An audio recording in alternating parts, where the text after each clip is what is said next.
Welcome to Up All Night DIY. I'm Monica. Thanks for joining me. We're going to take this wee pile of wood and turn it into this lovely cottage planner. Let's get into it. Recently I was going through my scrap wood pile and I decided I should really put it to some good use. Since I think cottages are the cutest things and the perfect touch for St. Patrick's Day and spring, I made a few cuts with my miter saw and here we are. I'll put all the dimensions of each piece in the description box in case you decide you want to make one too. The first thing I'm going to do is give a coat of stain to each piece of wood that I've cut. I'm using Folk Art Nutmeg Antiquing Medium. I'm going to start here with the bottom of the planner. This piece measures 11 inches by 4 and it's 1 inch thick. Now for this piece, I'm just going to give the top and the sides a coat of stain. And I'm going to let the stain sit for a few minutes, let the wood drink it in a wee bit before I wipe it back. Now the long sides of the planner, they measure 9.5 by 4 by 1. They'll also get a coat of stain and I'll stain the entire thing, front, back, sides.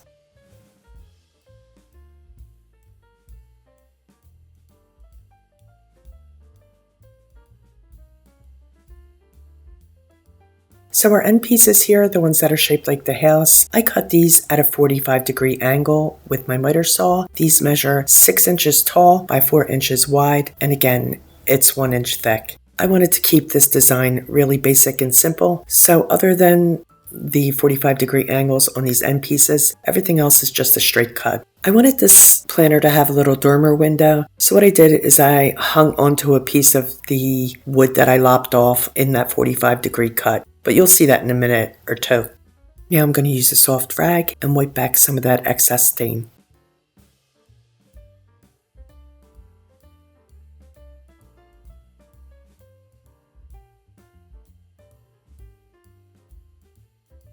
To create the eaves for our wee cottage, I took a piece of lathe and cut it to size to match, as you can see, the angles of the roof here and the length of the side pieces.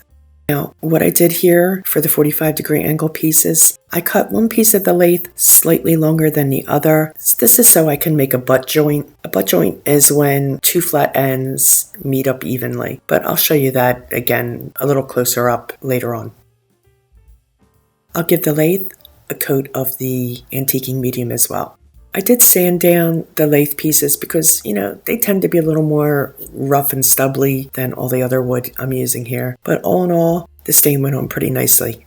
I wanted my planner to have a little entryway feature. So this piece measures 3 high by 3 wide. And to make the eaves for this little piece, I cut a wider craft stick. This measures 1.25 inches wide. This is going to be used for the roof here. And again, I just did it flat cuts so that I can make a butt joint.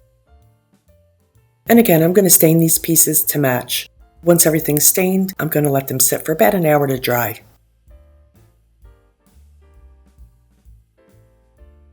To give our cottage a distressed look, I'm pulling out my Folk Art Crackle Medium, and I'm going to apply it randomly with a cosmetic sponge. In the areas where I want a thicker crackle, I'll add a thicker coat. And where I want a thinner crackle, I'll just do a light grazing of the crackle medium. Of course, this is a matter of personal preference, so, you do you. I didn't really bother adding any of the crackle medium to the bottom because you're not going to see it. It's going to be hidden by the rest of the planner. You feel me? I'll give the crackle medium a couple minutes to dry, and then we're going to add our paint. So here's that wee 45-degree scrap piece that I mentioned that I'm going to use as a dormer window.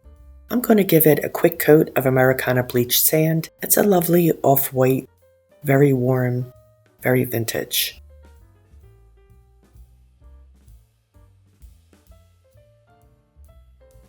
I'll give each piece a loose coat of the bleached sand, and as the paint dries, we'll be able to see the crackle medium's effect. I don't think I mentioned this, but I didn't give the back sides of the pieces any of the crackle medium because it's going to be on the inside of the planner, so no real need. Since I want this to have a very worn, aged look, I did my strokes kind of slapdash, let a little bit of the natural wood show through. Give each piece a really light sanding, In some areas, I'll go a little harder to reveal more of the wood. Once I get everything sanded, I'm going to make sure to wipe away all of that sanding dust. Here I've done a dry fit of how the box is going to go together before I glue it. I'm going to measure out the center point so I know where to put my entry piece, and I'll mark it with a brown pencil. I'll trace around it so that I know exactly where it goes. I found clip art of an arched window, so I printed it on some cardstock, cut it out, and now I'm going to trace it onto my piece. I also traced out the doors and windows on my entrance, and here I'm painting them in with Ceramcoat Hippo Gray.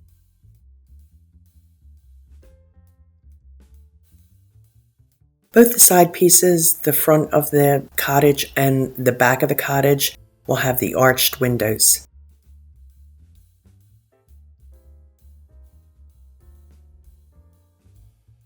We'll paint our dormer window. Just a simple wee rectangle. Now for the house-shaped ends, I decided I wanted square windows. There's going to be 6 in total, 3 on the top, 3 on the bottom, and then there'll be 1 round window just below that point. To create the round window, I used a wide dowel, dipped it into my Hippo Gray paint, and just dotted it right below that point. That's the easiest way to make a circle window.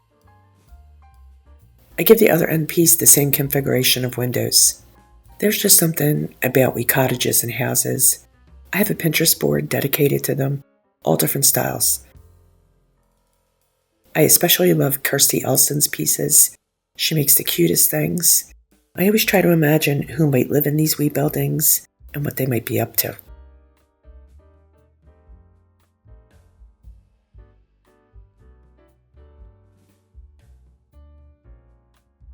This piece here is the back of the house, so I'm just painting in a door, and again, this will get arched windows as well.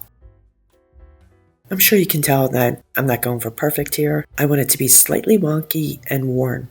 It should look lived in. You feel me?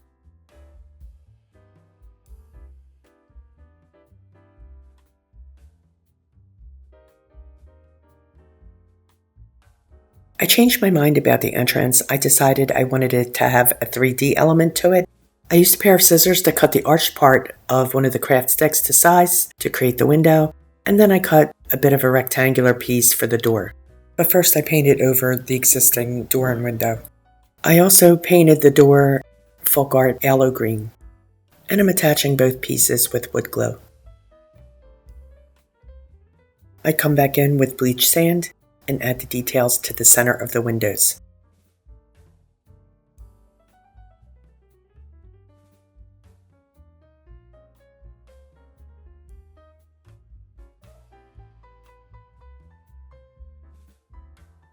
I kept the details on the arched windows pretty basic. I don't want too much going on there.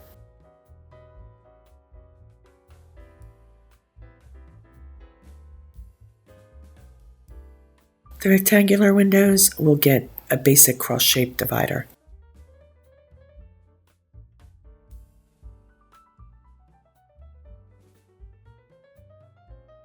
Let's add a center divider line on the arch window too. Why not?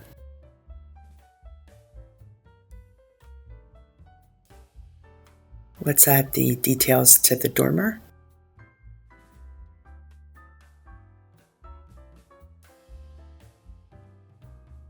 We'll give an inside arch to these guys.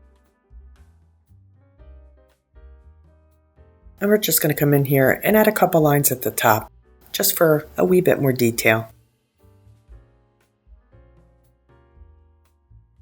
After the center details of the windows were dry, I came back in and framed out each window with more of that bleached sand. This allowed me to clean up the edges and gave it a more finished look. You know what I'm saying?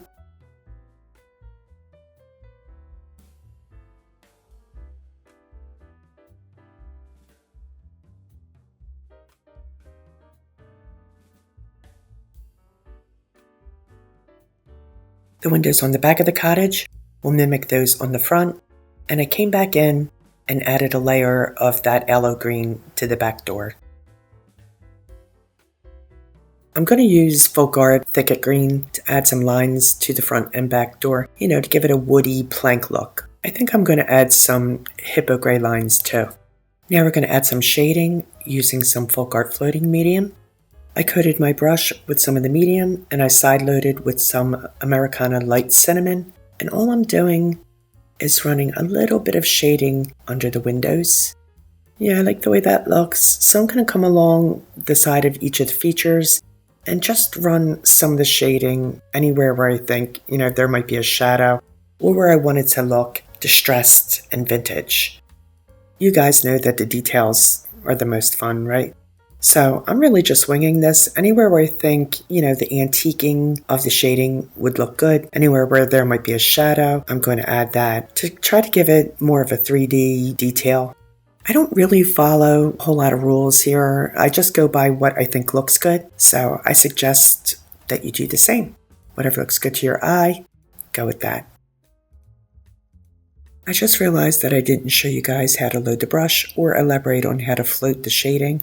So I'll link one of my shading videos for you. You can find it in the description box.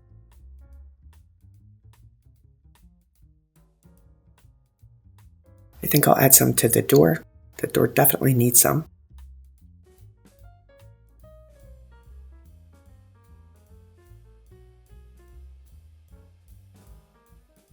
I'll continue this process around all of my doors and windows.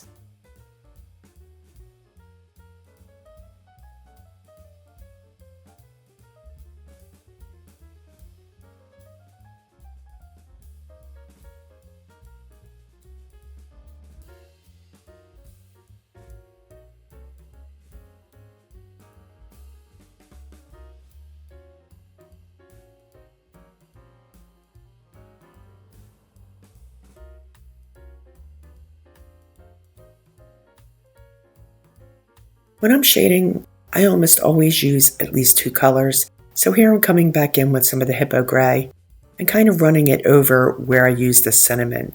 I just want to add more depth and more of a vintage feel, grunge it up, make it look more aged. Now, of course, this is a personal preference thing. So once again, do what you like best. Whatever makes you happy, go with that. There's something about the side pieces of this planner that give me like an Andrew Wyeth feel. He's a famous American painter, actually local to me in Chaddsford, Pennsylvania. Love his work. Yeah, I feel like I'm pulling a little inspiration from him.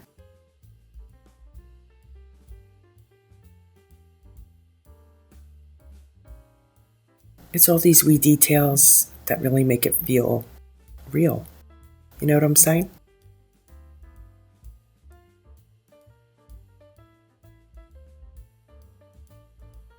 How about if we add some window boxes here? So to do this, I'm just picking up some of the green paint. This is the thicket. I'm just adding little strokes hanging down, like a green plant would.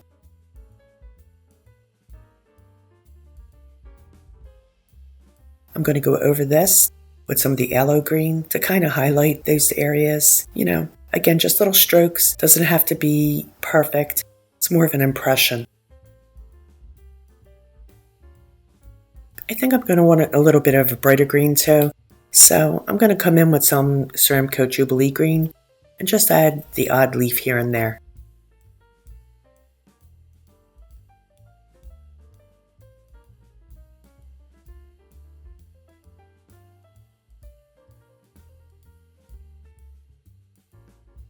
Let's give the dormer window a wee window box as well. I feel the need for some subtle flowers, so I'm coming in with Ceramco Amethyst and just adding little dashes to kind of mimic flowers. This is a lovely dark purple, so let's add some to the dormer as well. And then I'm going to come back in with Americana Wisteria, which is a lighter purple, and add some highlights to those flowers. I'm just dotting them on, really, more of an impression than an actual painting of a flower. The wisteria just adds a wee bit of a highlight. Yeah, I like the way that looks. I added a doorknob by just dotting on some hippo gray.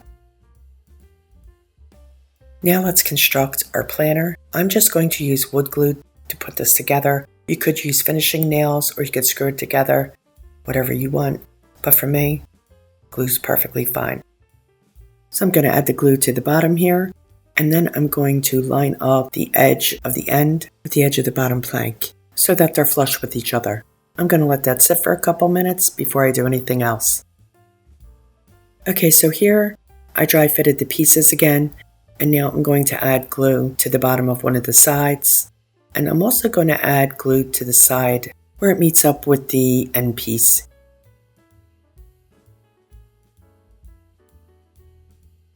We'll add the other pieces in the same way, making sure that the edges are flush with the edge of the bottom. Once all the pieces are glued and in place, you probably should use a clamp to hold it together. I couldn't find mine, not the one that's big enough to encompass this, and it worked out perfectly fine.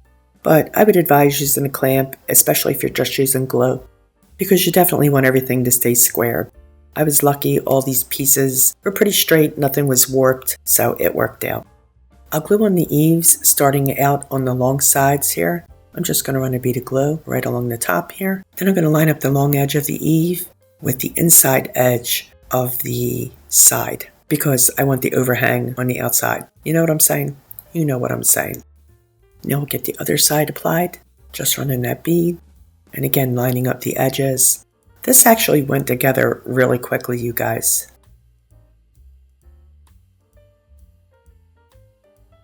We'll add a bead of glue right along the angled edge of our end piece. Now we're going to apply the shorter eave piece so that the end lines up with the point at the top. The larger piece is going to come flush with the edge of the shorter piece at the very top. That makes the butt joint. Here's a picture of the butt joint. It's where the two ends meet up and are flush with one another. All of our connections in this project are butt joints. Let's glue on the dormer. Now technically the dormer should be aligned with the side wall, but I didn't like the way that looked, so I centered it on the eave instead. You'll see what I mean. I'm going to center the eave over top of the dormer, and I made the eave for the dormer out of a piece of that craft stick. I also glued on the entry piece to the front of the house, and I added eaves to the roof of that as well. I felt like we really needed some foliage and some plants around our cottage. So what I did is I went onto Pinterest, I found some illustrations of plants that I liked, I sized them, printed them out on the cardstock, and now I'm going to cut them out.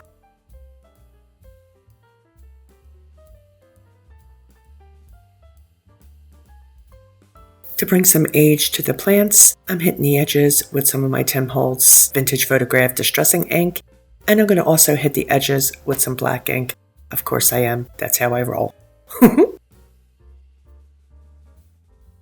I'm going to do a dry fit with the plants to see where I want everything to go. And I'm going to apply these using some 3-in-1 glue. Well, actually this is Fabric Fix, but it's the same thing, fabric glue. I find that it works better than most other glues, including tacky glue. You could of course Mod Podge them on if you like, but if you have an inkjet printer, be sure to spray these with a clear matte sealer before you add Mod Podge because it will smear the ink. Anyway, I went with fabric glue. We're going to add some plants to the back here. Also, I painted a couple of steps. You can see there, just below the door, I used the thicket green to add the steps. And I added a couple of smaller versions of these plants along the sides. All we need to do now is give this a coat of clear matte sealer and add some greenery. Let's take a final look. I added some lambs here. I think this turned out really cute. I'm really pleased with the way this looks. I think this is going to be a really nice addition to my spring decor, especially for St. Patrick's Day. I hope you guys will give this a try, especially if you have some scrap wood laying around. And I'm going to put all the dimensions in the description box for you, as well as all of my supplies. Let me know what you think. Drop a comment down below. If you have any questions, I'd be happy to answer them to the best of my ability. Please like, share, comment, and subscribe, and all that good stuff. Stay creative, my friends. Thanks for hanging with me. See you next time. Up all night with Monica.